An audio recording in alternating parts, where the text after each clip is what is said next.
Nagpapatuloy pa rin po ang naganap na sunog sa isang bodega na nagsimula po yan kagabi kung saan 18 fire volunteers ang nasugatan dyan sa lungsod ng Maynila. Tinataya naman ang Bureau of Fire Protection na abot sa halos 20 milyong pisong halaga ng pinsala sa mga ari-arian. Kunin natin ang live report ni Madeline Villar Moratillo. Mads, kumusta na sila? Yes, Alex, halos 23 oras na pero patuloy pa rin inaapula yung sunog na ito sa warehouse sa Tondo dito sa lungsod ng Maynila. Sabi ng BFP, confined na yung sunog pero paminsan-minsan kasi may mga makikita ka pa rin, minsan maputi pero ngayong hapon hanggang ngayon medyo maitim yung usok na nakikita natin at minsan may mga apoy pa na medyo sumusulpot doon sa may gusali. Nasa 18 fire volunteers yung nasugatan sa kanilang pag-apula sa sunog na ito. Mag-aalas 8 pa kagabi nang magsimula ang sunog sa 4 na palapag na warehouse na ito sa Balut, Tondo. Pero inabot na maghapon ngayong araw, hindi pa rin naaapula ng tuluyan. Ayon sa Bureau of Fire, dahil sa madaling masunog ang mga laman nito, mabilis inakyat sa ikalawang alarma ang sunog bandang alas 8:14 kagabi. Sa bilis ng pagkalat ng apoy, may ilang natrap sa gusali pero agad na rin namang nailigtas. Kabilang mag-asawang Garcia na naghahanda na ng kanilang hapunan nang biglang mabulabog sa sigaw ng mga kasamang nanunuluyan sa nasabing gusali. Mga anak ko po, sabi ko, bahala ng mga gamit kasi makaligtas lang po kami. Kawawa mga anak namin, sir. Halos 30 minuto umano bago sila tuluyang nakalabas na nasa ika-4 na palapag mula sa nasusunog na gusali. Tito ko, nag-isa na kami ng tali ng tela. Yung tapos tinali ng asawa ko. Sabi niya, sige, baba ka na. Para lang makaligtas po kami, ginawa namin paraan kahit kunting butas lang po ng riha, ay yung ng bakal tapos semento. Ganyan lang kaliit na butas. Pinagkasya po namin katawan namin para lang makababa. Ayon sa BFP, nagsimula ang apoy sa storage area sa ikalawang palapag na pag-aari umano ng isang Chinese national.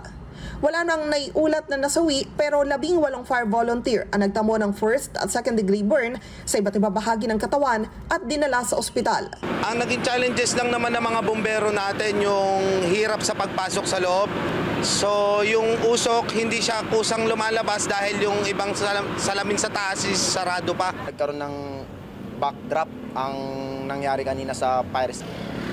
May mga nadaganan, may mga naapakan na, may mga tumalon sa hagdan. Wala namang naiulat na nasawi pero 18 fire volunteer ang nagtamo ng first at second degree burn sa iba't ibang bahagi ng katawan at dinala na sa ospital. Sa pagtaya ng BFP, aabot sa halos 20 milyong piso ang halaga ng pinsala sa ari-arian dahil sa sunog. Alex, hanggang sa ngayon ay inaalam pa rin ng BFP kung saan nagmula itong sunog na ito. Balik sa inyo dyan. Hey, Mads, correct me if I'm wrong binibilang ko, 1, 2, pangalawa na ito, nagusali ang madalas nilalamon ng apoy dyan sa lungsod ng Maynila. Yung una, meron na ba nang inilabas ang City Engineer's Office o di kaya ang BFP kung ano ang dahilan at bakit ang mga gusali ay takaw sa sunog o apoy at muntik na palang matrap yung mga tao doon sa kagabi, di ba? Yes, Alex. Sa ngayon ay wala pa rin inilalabas yung BFP Manila patungkol dyan. Pero sa pagkakaalam ko kasi kapag ganyan kalaki na yung sunog ay umaabot na yung investigasyon hanggang sa national headquarters ng BFP. Kagaya nung nangyari dito nangyari doon sa post office o nagkaroon ng sunog sa post office sa lungsod ng Maynila din na iniakyat hanggang sa national headquarters para magkaroon ng mas malalimang investigasyon. At kasunod nga nung nangyaring sunog sa Binondo, nitong nakaraang linggo lang din, Biyernes nangyari yon, ay naghigpit na rin naman yung BFP sa kanilang pagbabantay sa mga gusali at maging yung Manila LGU ay tinitiyak rin naman na mababantayan yung mga gusali dito sa lungsod at mache-check kung nakakasunod ba sila sa fire code. Ayun, kailangan siguro katukin yung opisina ng City Engineer's Office ng lungsod na Maynila. Mukhang kailangan nilang imbestigahan at gumawa ng auditing sa mga ganung klase mga gusali. Mads? Tama ka dyan, Alex, lalo na sa bahagi ng Binondo, talagang napakarami ng mga gusali. Yung iba kasi mga luma na rin yung mga building, kaya tama ka dyan, kailangan talaga na magkaroon ng auditing yung LGU kung ano yung mga kinakailangan na i-check, lalo na kung meron silang mga fire exit. Okay, maraming salamat sa iyo, Madeline Villar Moratillo, mata natin dyan sa lungsod ng Maynila. Maraming salamat sa inyo pong pagsubaybay sa Mata ng Agila Primetime.